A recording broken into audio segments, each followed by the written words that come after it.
All right, folks, it is 3:30 on the dot, which means it is time to hop into action here with the English 10 live session for January 23rd, 2013.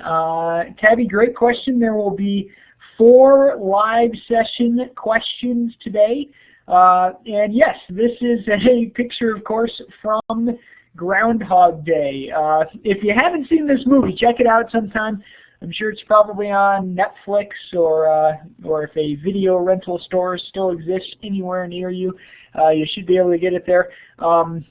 Man, Groundhog Day, maybe one of the best movies ever, but the photo that I've chosen here has a connection because Bill Murray's character here in Groundhog Day, his job is to work as a reporter, and you can kind of think of him, if you will, an inquiry-based reporter, someone who's asking questions and gathering research on a particular subject. In this case, of course, he's researching the Groundhog Day and Punxsutawney Phil. And if you know the story, life keeps recreating itself for this guy day after day. He keeps waking up, and it's Groundhog Day, the same thing over again. Chris, glad you like it. It's definitely a good one if you haven't seen it. And one of the things that it also reminded me of is a few things that I'm saying over and over again. For better or for worse. A couple of those things, if you submit anything late, please make sure that you send me an email or a message. And then also something that we'll keep coming back to over and over again is MLA formatting and proper citation of quotes and facts with internal references and works cited. So that's something that we're really going to look at today. In the live session is setting up your works cited for the inquiry-based report. So without further ado, any questions as I'm kind of talking through the overview? Anyone who's present have any questions or something that's on your mind, things that you're curious about?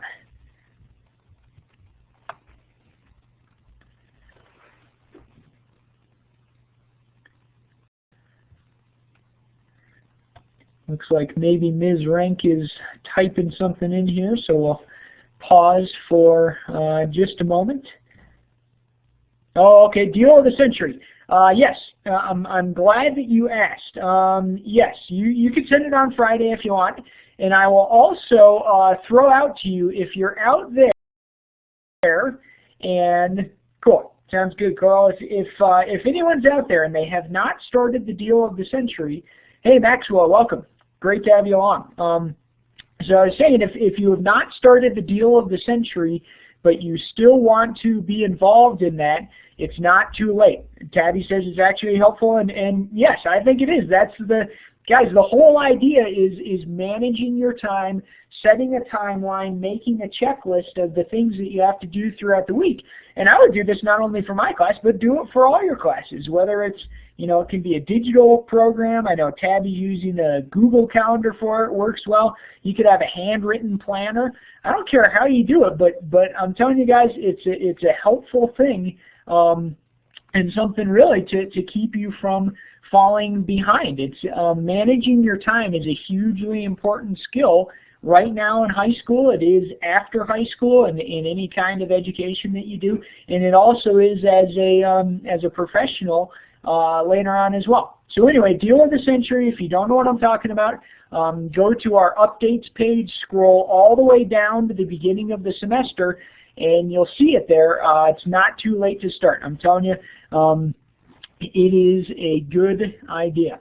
All right, let's get into live session question number 1. I'll type it in right now, and then I'll tell you what it is.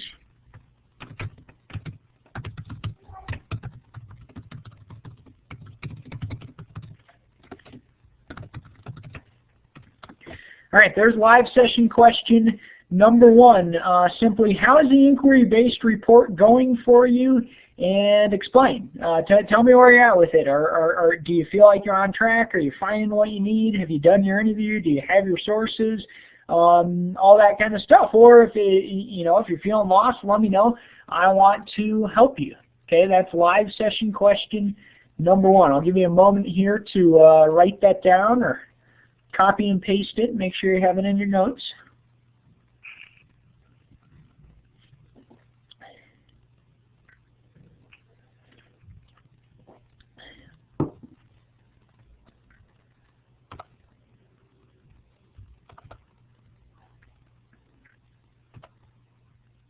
Alrighty, rolling forward. Overall agenda for the week is right here under the black box fun. As guys, as always, I say this every week, but I mean it. It's good to see you. It's good to have you along, whether you're here live or you're watching this later on. It's good to have you in class, and I appreciate you taking the time with it and taking some good notes. Next point, great work, many of you on the interviews and databases. Seriously, guys, some awesome research going on with those Jeffco Public Library databases. Lots of people doing well, finding good stuff. And Tabby, you're right. Some of the using a database can be confusing, and that's why we're doing it now. I think that at this point in your academic career, clicking around in those, doing some searching, finding 2 articles from databases, I think that's doable right now. It's challenging, but it's doable. If you look ahead, a senior research paper, something that you'll do in your senior year in Jeffco Public Schools, you'll be using databases to find many sources on a topic. And these using research databases is not something that's going to go away, and it's something that in college you'll be doing very regularly. So it's an important skill to start now and to keep going back to. And as you know, I'm here to help you with it. If you have questions, let me know.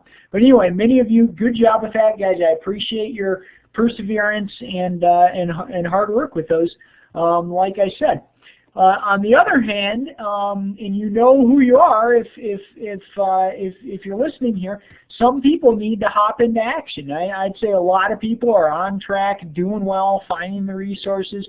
But if you haven't gotten going and you don't have any kind of extenuating circumstances or whatever, now is the time. Now is the time to hop into action, to reach out to me, ask me your questions, send me a text message, email, Schoology message, whatever, and let me know how I can help you so that you can get on track. All right, this week in English 10, primary focus points. Really, we're halfway through the inquiry-based report unit. We've done session 1 and session 2. We'll do session 3 this week, so that starts today and goes through next Tuesday.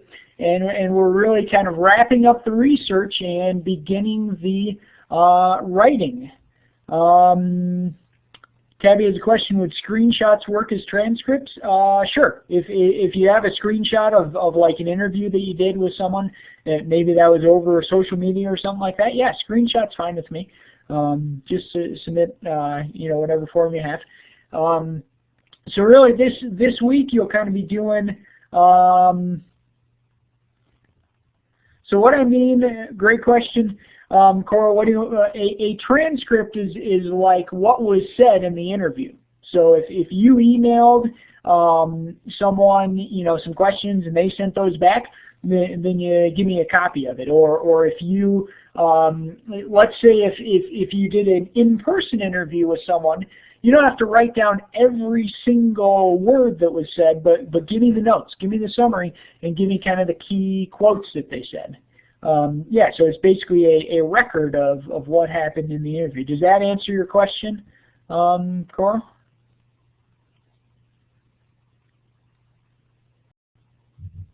Yeah, sure. If it's on paper, yeah. If you can, scan it in or take a picture, yeah, and you can submit that. That'd be fine. And Gracie, yeah, doing the interview Friday is fine. The transcript of the interview is due next Tuesday. So if you've already done the interview, you're ahead of the game. If not, schedule it sometime in the next week so that you can get it in by next Tuesday.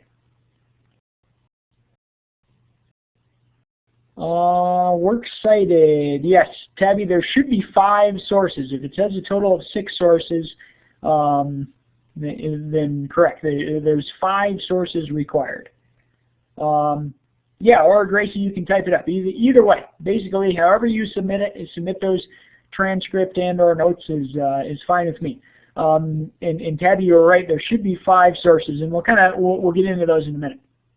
All right, so back to anyway, like we've been looking at here, we've got the interview and transcript. That's kind of the first piece of the week. You'll also submit your works cited this week. And works cited, as you know, is more than just links. If you submit a list of links, that's not a works cited. I mean, it's probably better than nothing, but we're talking an MLA formatted works cited. And this week, I want to go over where we find those things. And then this week you will also turn in draft 1 of the inquiry-based report itself, and I'll tell you in just a minute what I'm expecting for draft 1. So let me pause again. Any questions about any of that stuff?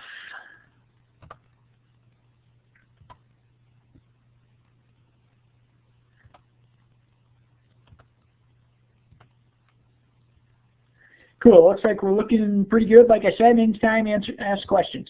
Looking ahead a little bit to next week, just so you know what's coming at you. Next week we'll wrap it up. You'll submit a draft 2. I'll give you some feedback. You get some peer edits. You'll have a final draft due at the end of the week. You'll submit to turnitin.com. Same program as last semester. If you're new to the class and you haven't used turnitin.com, that's A-OK. All the information is in Schoology. There's some instructional videos of how to do it. Really, turnitin.com is a web-based program. It's very powerful. It checks for plagiarism, but it also, something that we're going to use this semester is it allows me to do grading through turnitin.com. So we're going to try that out with this assignment and see how that goes. I've got the rubric added into turnitin.com, and I'll actually be giving your feedback through turnitin.com as well. So we'll see how that goes. And then the final thing will be turned in on February 5th. Tabby, great question. She said, how do we see the grades? Yes, Coral, in the past, turnitin.com has not given you a grade. And the program itself doesn't give you a grade. I'm the one who I go to turnitin.com, and then I view your paper in there and I put your grade in. So 2 ways you'll be able to. I will put just your simple numerical score in Schoology, so it's in the grade book, for overall calculation. But then I'll also put some feedback in the rubric itself in turnitin.com. So you'll be able to log back into your account and then see the detailed feedback in there. And then, yes, Carl, so the automatically what the program does is, and you can actually log in and see this on your paper. You can log in and see what, if anything, from your paper matches to other things that are out there online. And we would expect some things to match. So, for example, you take a quote from a paper, well, that should match with something online, and as long as you've cited it, you're A-OK. But if I look at it, and usually I notice anyway when I'm reading, but if I look at it and all of a sudden there's a huge paragraph that matches something that was online, and you don't have any quotation marks or citations, that's when there's a further conversation. So anyway, in a nutshell, that's what we're looking at. Again, there'll be more information about that in session 4. And then kind of a final note before we roll forward, pay attention to the rubric. I will introduce to you in session 4 a rubric for this paper. There's a specific rubric for this assignment, and you really want to read that carefully and make sure you're doing those things in the rubric. So, any questions about any of that?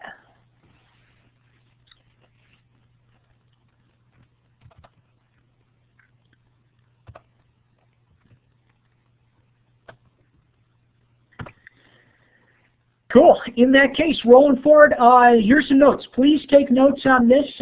These are the expectations for Draft 1 and Draft 2. So please make sure you get these down in your notes. So you'll turn in Draft 1 this week, and then Draft 2 will be turned in next week before the final draft. Yes, so to have you 2 drafts. Here's what we're looking at.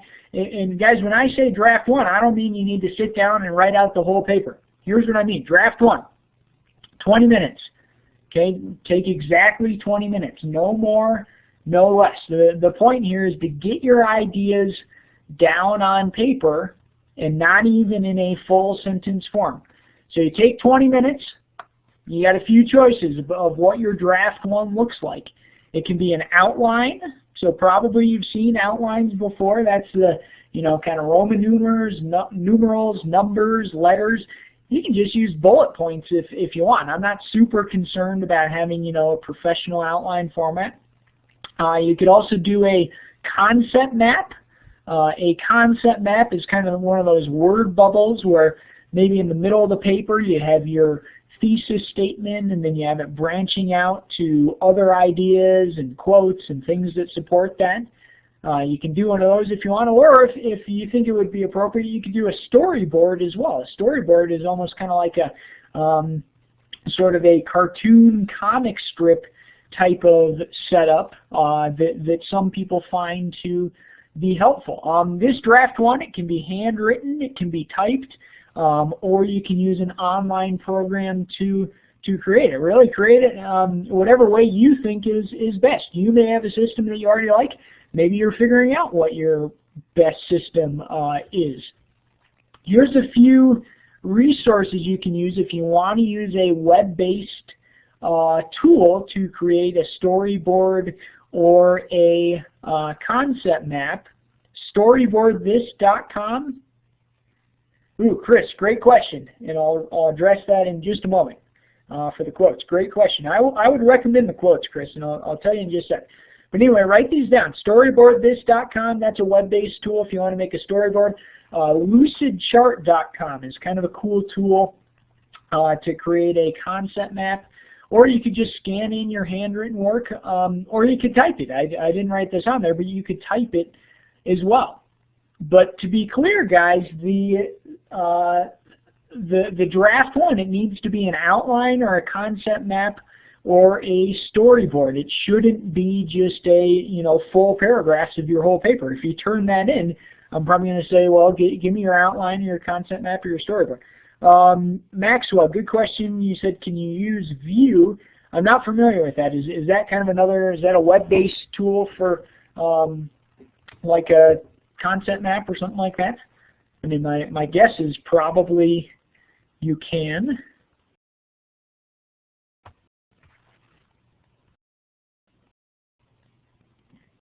Let's see, web-based concept map program. Cool. Yeah, Maxwell, that sounds fine to me. Really, any these are just a couple ideas, but any program or system you want to use to create an outline or a concept map is fine with me. I mean, you could use PowerPoint, you could use Prezi, whatever you think is the best and really fits well with your thinking. So back to Chris's question, the thesis. You got to have a thesis here. And Taddy, yes, probably you should have subtopics. So anyway, take those 20 minutes, and probably in those 20 minutes, you will be able to branch out to some subtopics, or at least the sections of your paper. So like I said, you want a thesis, and again, that's the guiding statement that's going to tell you where your paper's going. And quotes are recommended. If I was doing a Draft 1, I would at least, even if you don't write out the full quote, maybe you just put a little note to yourself. You say, source number 5, page 6, kind of as a reminder that there's a quote there that you want to use for that. If you want to actually put in the quotes, go for it. That's a great idea. So I would recommend it. And Chris, that was a great question. Let me pause for a minute, make sure you have this down, and then we'll get into details on what we're looking for Draft 2 next week.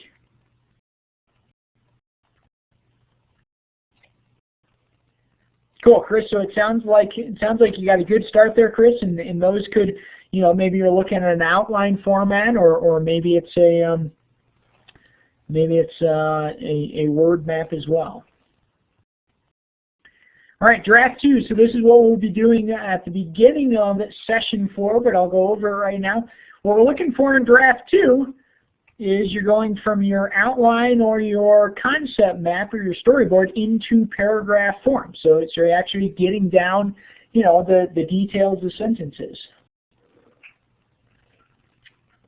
And I'm telling you guys, if there's anything that you can take away from this class, it's writing as a process. Simply sitting down and trying to do it all perfect at the last minute typically doesn't work. Your writing needs to be a process. Draft 2, you need to make sure you have quotes, thesis, and internal references. Pause for a sec. Make sure you get that in your notes.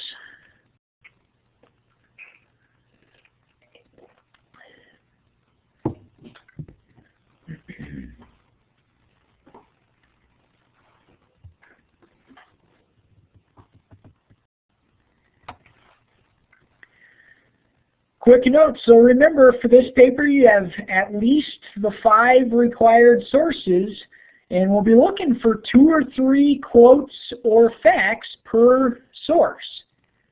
So as you go to each of those sources, and again that's your interview, your media piece,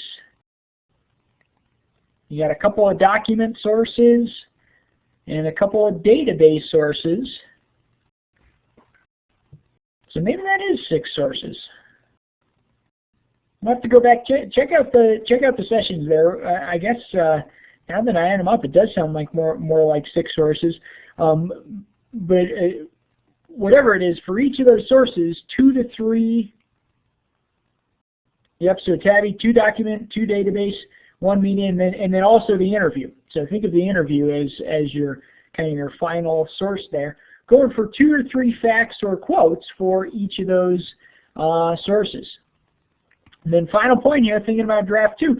Guys, work hard on that draft 2 so that later on when you're working on the final draft, then you have time for editing. You know, if you finish your first complete draft of a paper 10 minutes before it's due, it's really hard to get editing on it. You're not going to be able to send it to me in the middle of the night.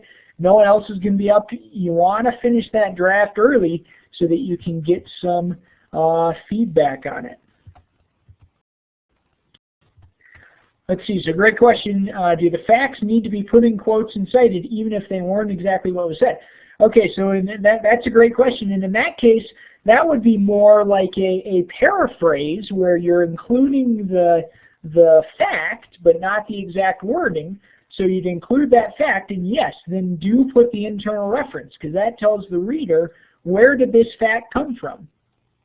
You know what I'm saying? Even if it's not word for word, let's say it's just a fact, you can get your driver's license at age, whatever it is now, 17 or whatever, you know, some fact like that, put the internal reference. So yes, to specify the internal reference is added even without quotes. So if it's not a direct quote, but if you've just taken a fact from somewhere, then you do need an internal reference to tell the reader where that fact came from. Great question.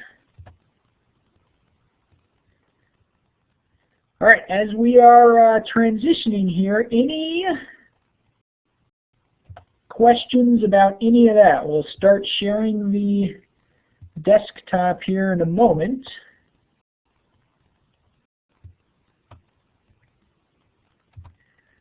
We'll get a preview of the week as usual.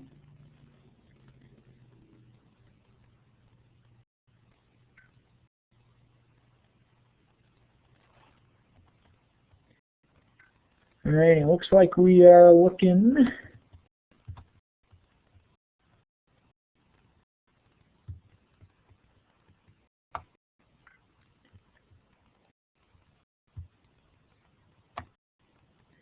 pretty good here, I think.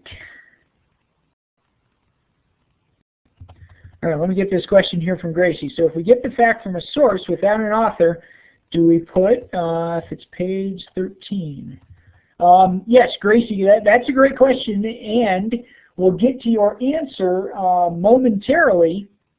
And basically, if there's no author, then you're going to include whatever is the first word of the works cited. So you'll have to look at your works cited entry and see whatever is the first word of the works cited is what you'll put before the page number. Great question. These are great questions, guys. Keep them coming. I will begin clicking through the preview of the week here. If more questions come up, type them in and I'll grab them. So, English 10 here. As always, guys, read all the updates, okay? Couple of links here. These are about using Google Docs to turn in assignments. If that's something you want to do, that's possible to do. From there, hit Materials, hit English 10 second semester. Category question. If there's no pages, then you just put whatever the first word of the works cited is. So if there's no pages, typically there's not a number at all. So just whatever the first word of the works cited. Often it's the author's last name. If that's not available, then whatever's the first word of the works cited, you put in there. Unless the first word of the works cited is like the, then you'll need to go to the second word as well. Great questions. All right, we're into English 10 second semester here, Unit 5. Click on that. As always, guys, please make sure you're reading all the pages in order by clicking on the next button. So this week we're looking at Session 3.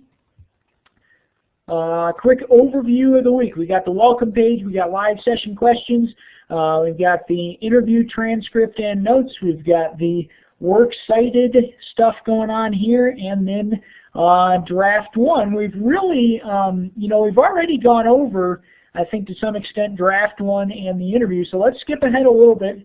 And again, when you're doing this on your own, please make sure you read each page, click the next button. We still have people who aren't doing that, and they're getting very confused. So here's the works cited stuff.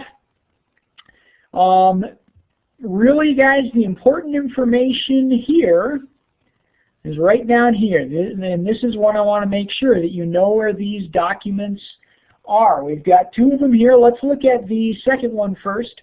Purdue OWL sample MLA paper. If you were in class last semester, hopefully this looks familiar. I would save this, maybe on your desktop or something, so it's something that you can go back to in this class and others.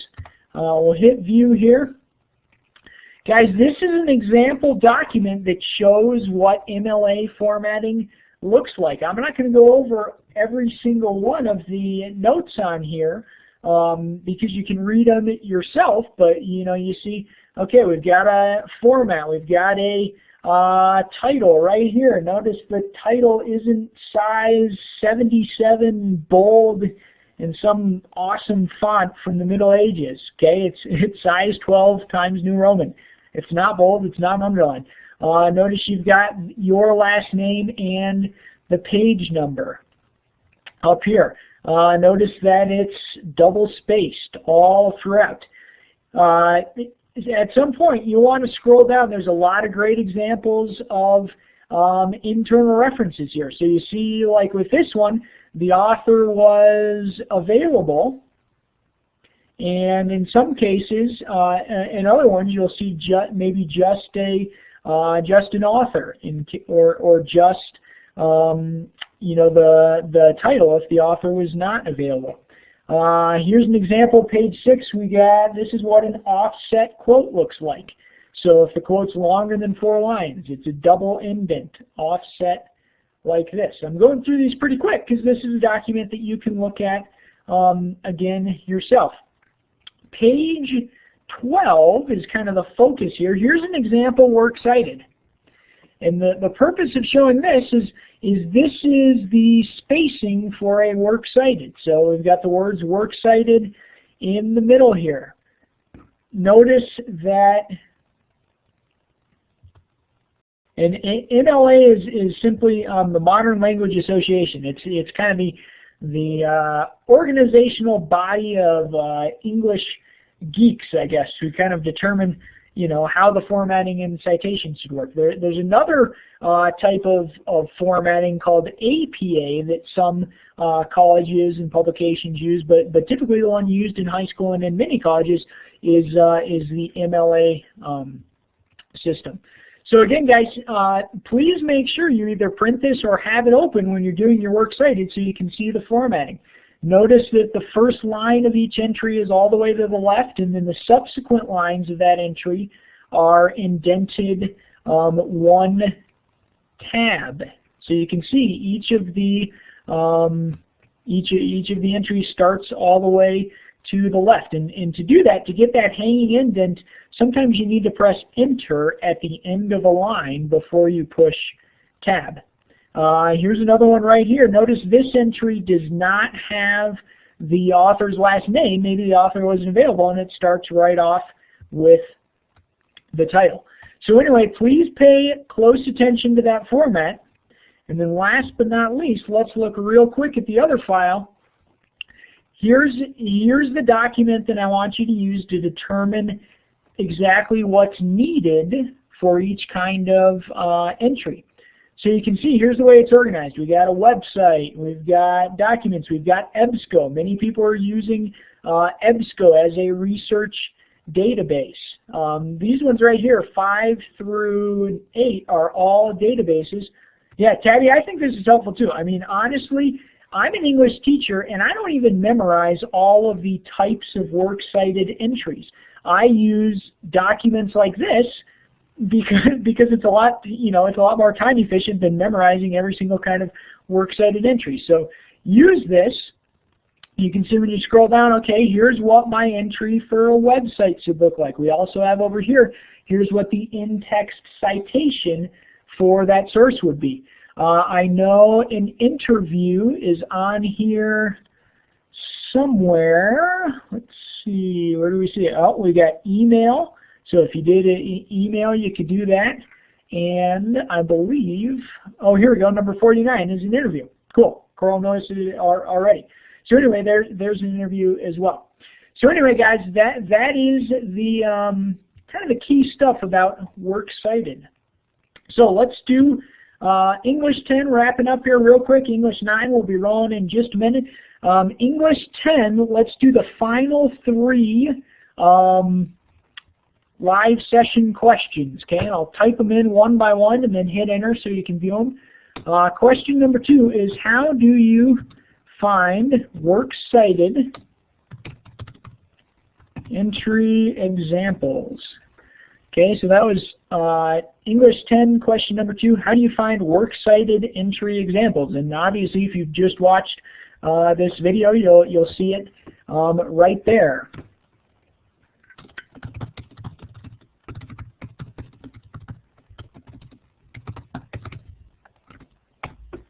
Question number 3, what is your toughest MLA citation? So, maybe this is something you look at and you can't quite figure it out or whatever.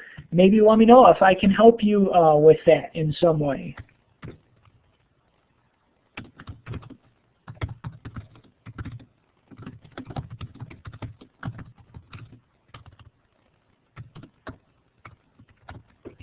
And finally, English 10, your last live session question. Give me one question about the upcoming session 3, something you're curious about with this assignment. Okay, one question for me. So let's pause here for just a minute. English 10, as soon as you have these questions down, you're welcome to roll out of here. As always, I appreciate your hard work and dedication and rolling with us. Yes, Tabby, this is session 3 is what we're starting this week. So English 10, if you have those down, you're welcome to roll out. English 9, like I said, we will be rolling momentarily. Yeah. Okay.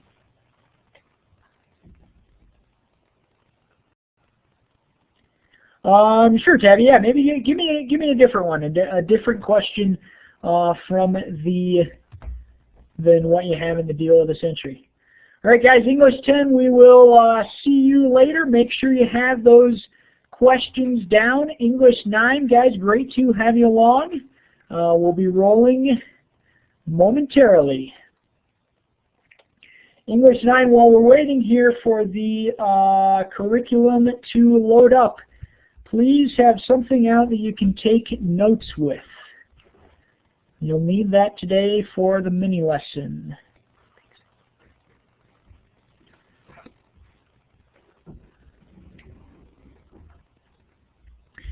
So as we're waiting for this to load, English 9, guys, welcome. Great to have you along.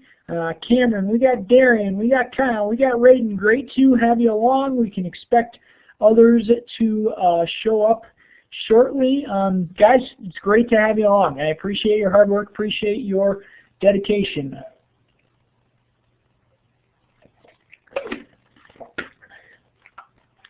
And I tell you what, let's hop into action right now. English 9 live session, January 23rd, 2013. Check out this image here. We got the man, as you know, the author of Night. We've been following along with him with his story. Guys, it's a challenging text, and you know the reason I chose it is this is a text that is often studied in 9th grade English classes because it fits well thematically and also stylistically. And I'm sure you're seeing some connections to your history class, either this year or in years past. Hey, it's challenging material. It's tough to read, but I think something that's important to look at. And like I said, the writing itself is extremely powerful. In many cases, what the author doesn't write or says in a very short sentence, you know, may be more effective than going on and on about it. A couple of focus points for the week. We're finishing reading the text. That's really the main thing. Journaling and taking notes in your dialectical journal. That'll be turned in at the end of this week in session 3. And really that's kind of the main focus. There's not a ton of new curriculum other than reading the book and taking notes. So what that leaves is if you're caught up, you're welcome to get ahead a little bit later in the week. And if you're behind, use this extra time to catch up, if you would, please. All right, any questions about stuff that's on your mind before we hop into action?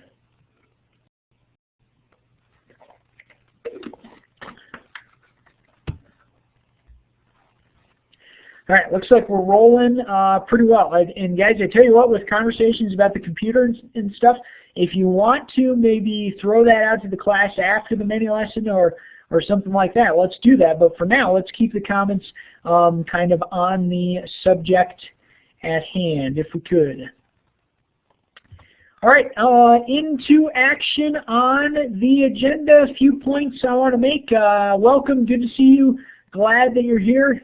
Hey, Dylan, glad to see you here. Thanks for coming. Guys, seriously, I'm glad you're here. I appreciate your hard work. I appreciate your communication with me all the time. Let's keep it rolling. Guys, the art and music connections last week were awesome. Lots of people really did some great work with those. And even better was the discussion. Seriously, if you were dialed into that discussion board, you know what I'm talking about. Just awesome comments, great, especially the responses. You know, in the past, some of the responses have been sort of limited of just saying something like, I agree. Well, say more than that. You know, why do you agree? What do you think? And guys, I appreciate that. Best discussion board yet last week. So great work with it. Give yourself a high five. Deal of the century. Guys, it's not too late to get it going. Hey, Vanessa, welcome. Great to have you along. Deal of the century, guys, check it out. Go to updates, scroll all the way to the bottom. It was in one of the first updates of the semester. It's not too late to get started on it. This is a program that's created to help you stay organized and on top of your work. I think that it can help you succeed. So check it out. All right, looking back a little bit here. So like I had said, this week we don't have a ton of new curriculum. It's just finishing the book and turning in your journal, which means if you join the class late or you're trying to get caught up before we leave you in the dust, a few things to look back on. We had the wiki assignment where you contribute to a class website. We had the art and music connections. We had the discussions. We had kind of a beginning of the year assignment that, introducing yourself by submitting that in the Dropbox. Guys, you can still get credit for that stuff. If you've been around the whole time and you're turning in now, you'll get some points taken off. But you can still get credit. And if you just join the class, you can still get full credit for those. If you turn in anything after the official due date, you must send me a message. Okay, please write this in your notes. If you turn in anything late, you must send me a message. Otherwise, I don't know that it needs to be graded. I'm going to pause for a minute so you can get that in your notes.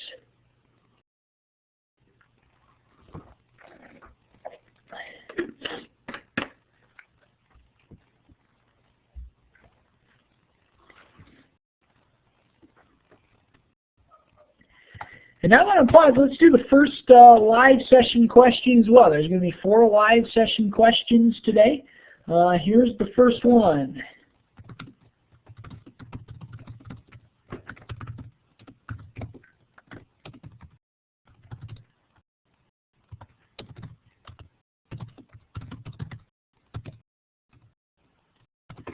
All right, here it is. Question number 1. How's your reading and journaling for night going? And please explain. Let me know how it's going, okay? Pause for a minute, get that down. This is live session question number 1.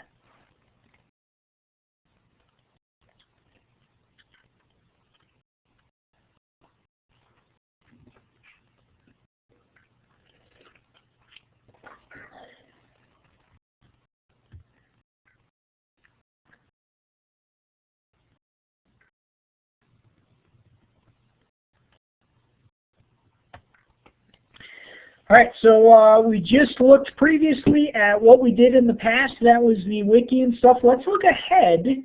So if we look ahead to the week after this week, in session 4, here's what's coming. There's a final project. That project includes an essay, an art piece, and a choice component. So that stuff, session 4, that's how we're going to wrap up night by February 5th. In session 4, if you want to start early, that's going to be available to you starting on Thursday. But before session 4 is this week, right here, this is what says this week.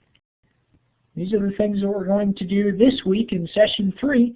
Like I said before, finish reading the text. Again, as you know, guys, many people have already finished that. It's not a long book.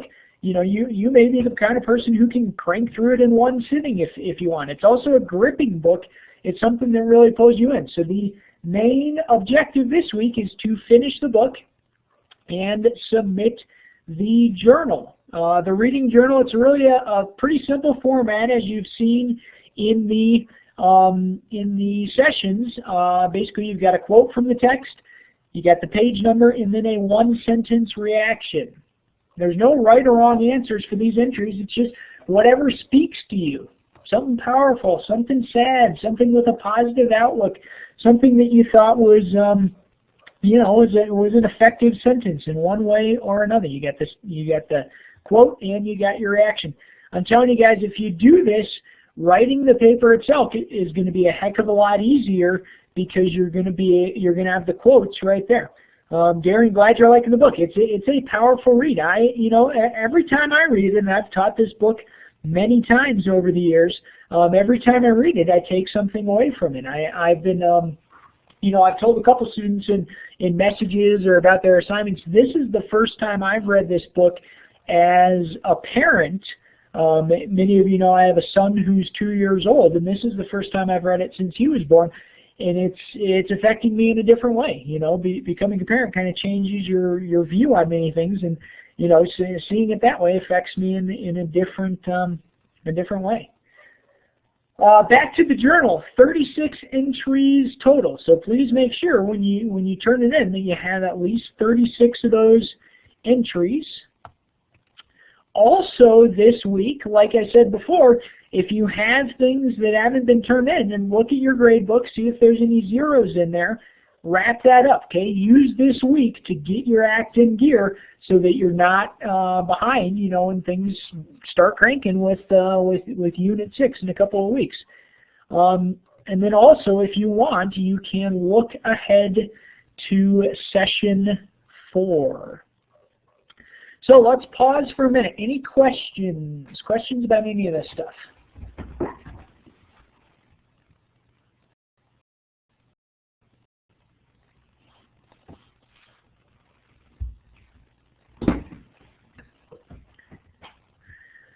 Like we're looking pretty good. Let's do live session question number 2.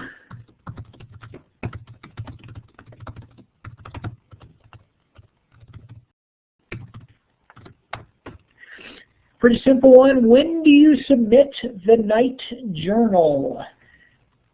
And you can check on the calendar for due dates. Check in the session. You'll see that. When do you need to submit the night journal? And let's go into, I'll do question number 3 right now as well.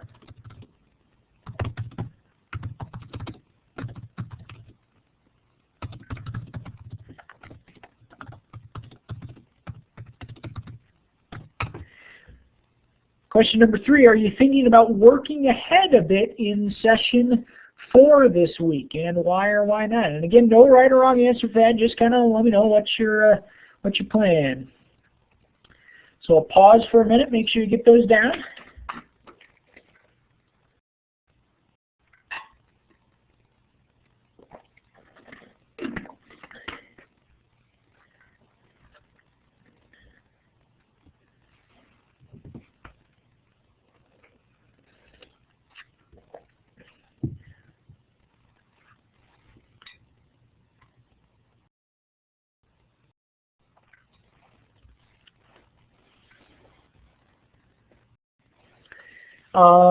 Cameron, great question. The night journal or the notes? Are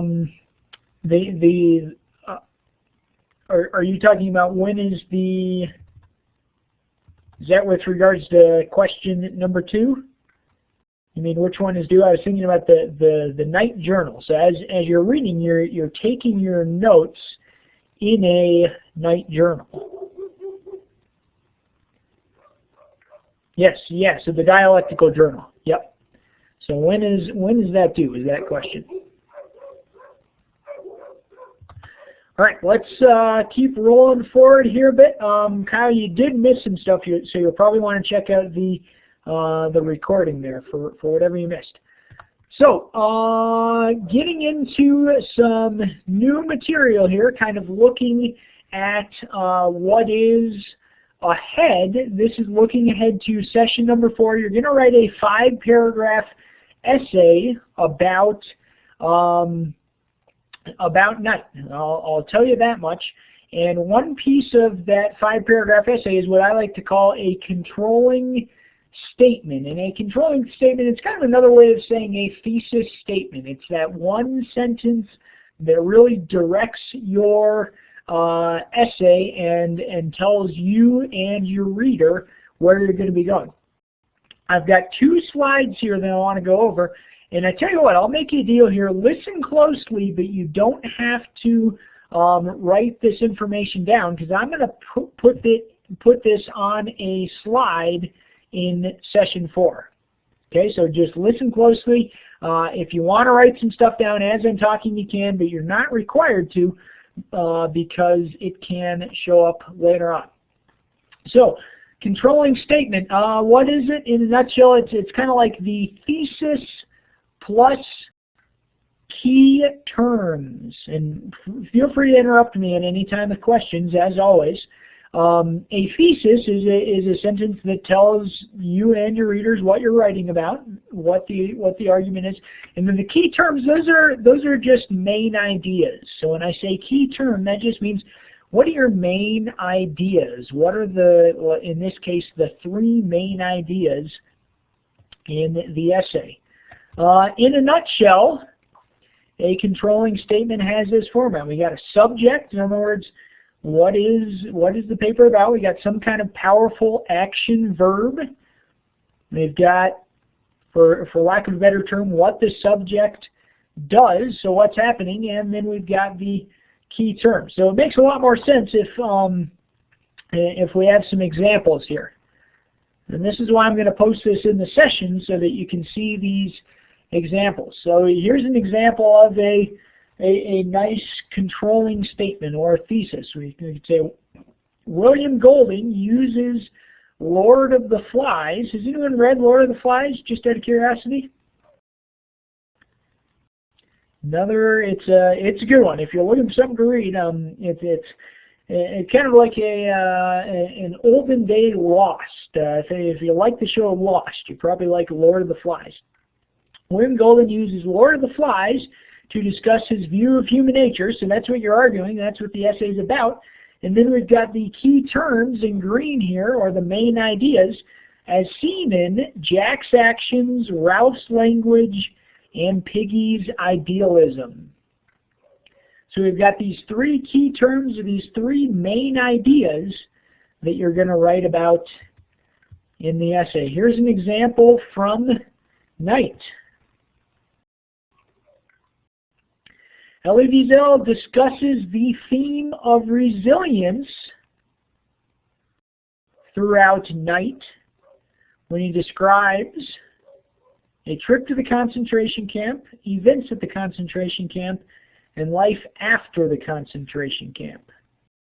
So again, we got the main argument, and then we got those three ideas. The key thing that I want to emphasize here, folks, is that your 5-paragraph essay has three supporting ideas, and each of those will become a body paragraph in your essay. All right, let me pause for a sec. What questions do you have? I know this is kind of a lot to take in. Maybe you've seen stuff like this before. This is, a very common way to teach a 5-paragraph essay, but maybe you haven't. Maybe you haven't seen a controlling statement or a thesis statement. Any questions about any of this?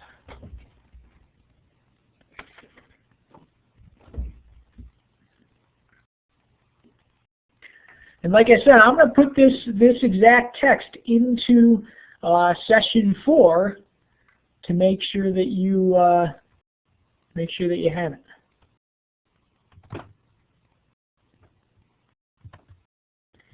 All right, in that case, let's roll forward here.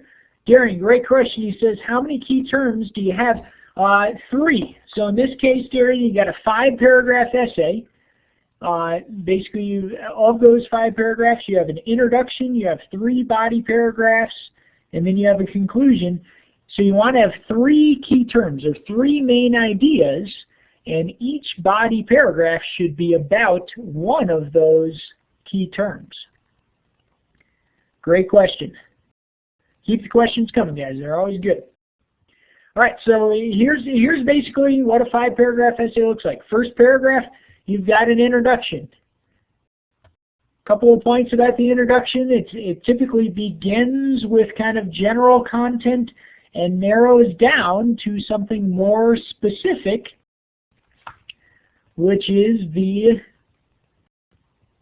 controlling statement. So that thesis or controlling statement, that should be the final sentence of your introduction. You may want to write this down. There's not as much text on this page, so if I were you, I would get everything on this page down in your notes. And we're looking at generally 5 or more sentences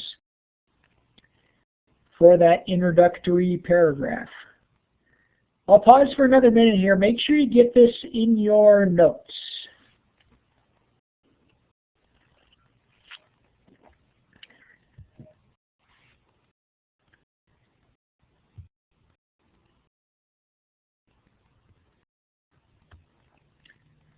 So again, in a nutshell, that introduction, it starts out general, narrows down slowly to your thesis or controlling statement.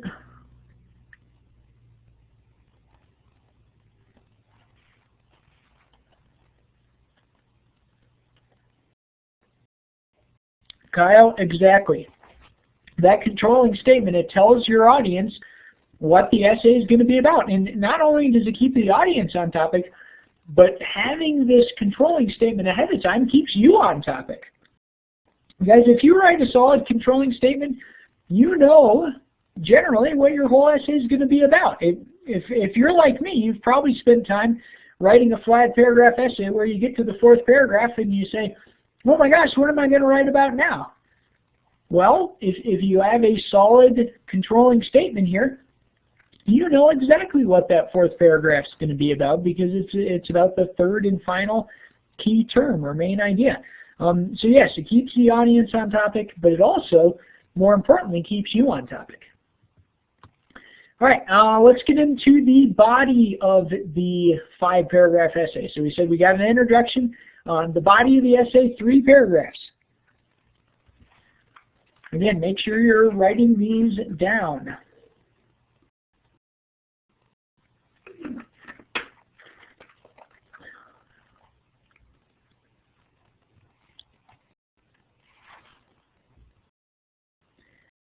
And as we discussed earlier, each of these 3 paragraphs is about one of your key terms or main ideas. So we got 1 paragraph per key term or main idea.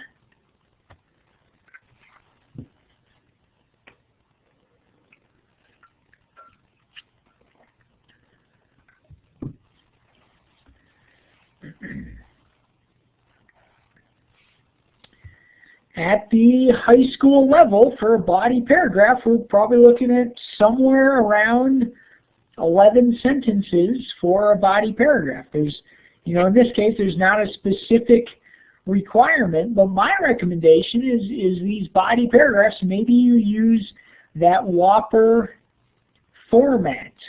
Something we did last semester, and I'll put this in session 4, is something called a Whopper paragraph. It's an 11-sentence body paragraph that uses point evidence analysis. Very important.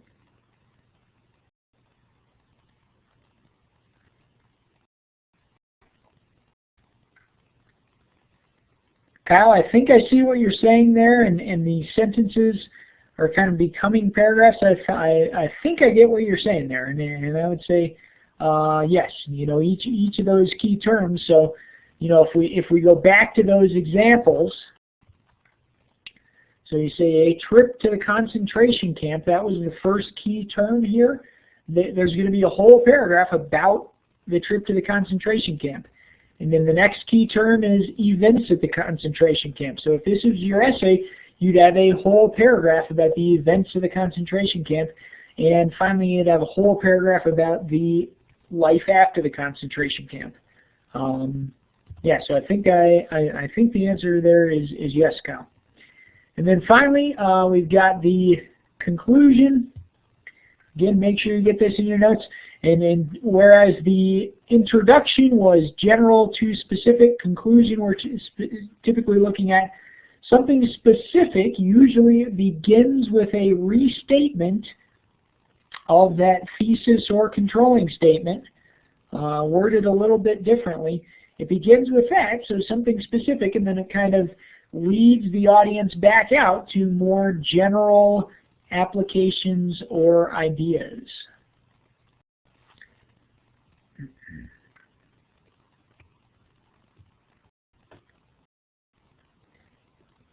Alrighty, questions, comments about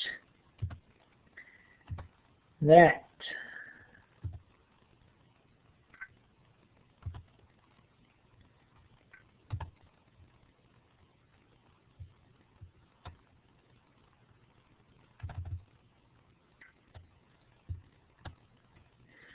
All right, very quickly, we just got a couple more minutes. Let's take a look at the curriculum to look at. Oh, Cameron, great question. Is there a sample to look at? Yes, in session 4, I believe there is an example of an essay from Knight, and if not, I'll throw in a good example of a 5-paragraph essay. So great question there, Cameron. So here's what the class looks like. You've seen this before. When you log in, please make sure you read these updates.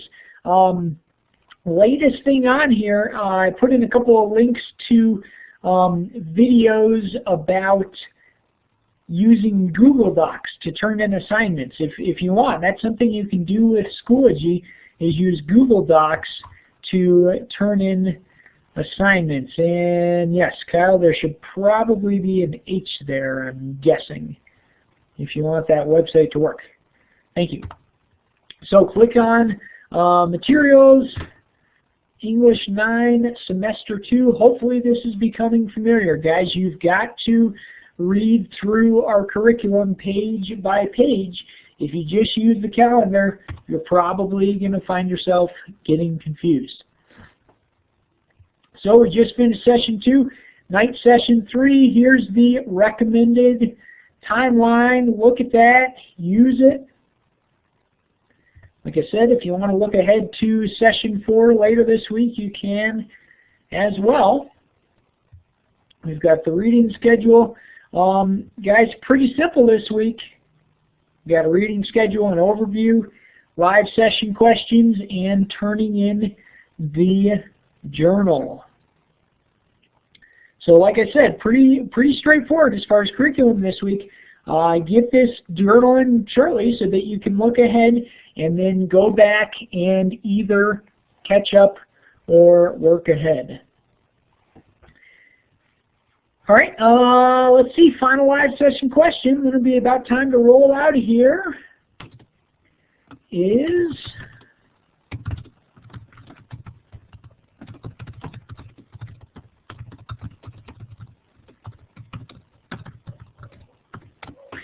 think back to this live session, everything that you took notes on the last half an hour, and give me a question. Question about something from this live session for me. That's going to be the final live session question that you submit.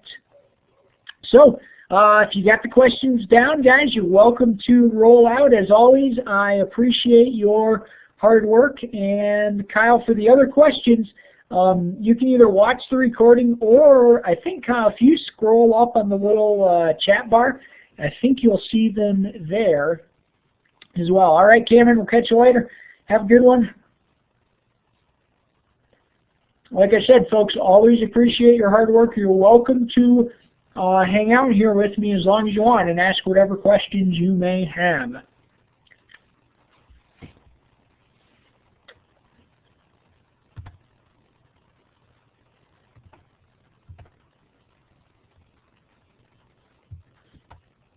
All right, Darian, catch you later. Thanks for your hard work.